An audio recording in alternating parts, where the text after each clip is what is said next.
first thing that we should recognize is that God Himself, the Eternal Father, gave Mary His Son through the Holy Spirit in incarnation. If God entrusted her in this intercession and mediation, we should trust her as well.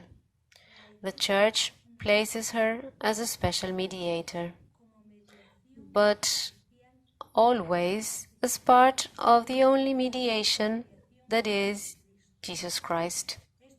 This special and extraordinary role of her divine motherhood is what grounds the Church to present her to us as intercessor and mediator.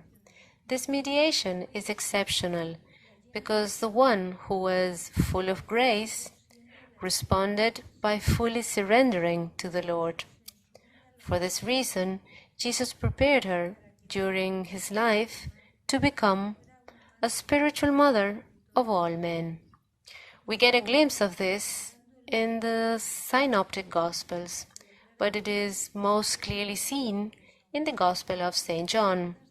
In the wedding of Canaan, she intervenes as a mediator of the scarcities of men just before they have no wine. This "they have no wine" is a symbolic expression. As is it told to us, she appears as the mediator of men. Mary stands between her Son, the Son of God, and men, in their scarcities, their indigence, and sufferings. She stands in between, in the middle, that is to say, mediating, not as a stranger, but as a mother, and aware that she can, and she has the right to make the Son aware too of the needs of men.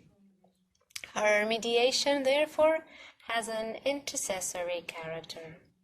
Another fundamental aspect to be highlighted in the wedding of Canaan is that she speaks God's will and His Son's, where she tells the servants, "Do whatever He tells you." The maximum expression of this spiritual motherhood is Mary standing at the cross.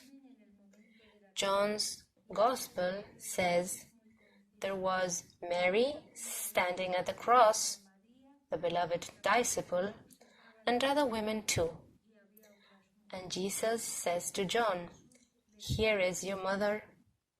And to her, He says, "Here is your son." And from this moment on, the disciple receives her at his home. Si se acaba el vino en tu vida hoy, ahí tienes a tu madre. Si solo hay tinajas, pero no hay amor, ahí tienes a tu madre. Si estás buscando acercarte a Dios, ahí tienes a tu madre. Ahí tienes a tu madre. Ahí tienes a tu madre. Ahí tienes a tu madre. Ahí tienes a tu madre. Ahí tienes a tu madre. Ahí tienes a tu madre.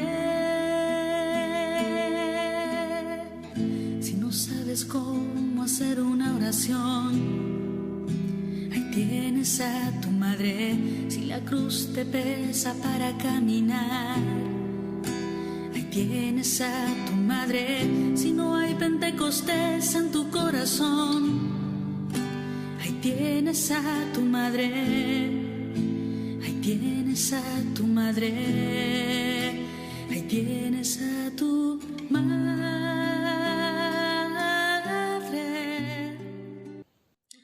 And we also need to consider the presence of Mary in the crucial moments. In the birth of our church, that is in Pentecost, Mary always stood by the disciples and the women who prayed for the coming of the Holy Spirit.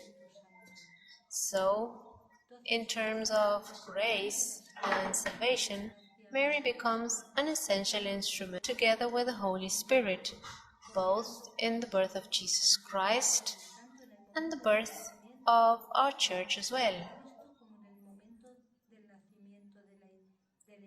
She is subtle in Nazareth and then in the upper room in Jerusalem, and assumed in heaven with her multiple intercessions. She continues to pursue her mission and earn for us the great gift of salvation.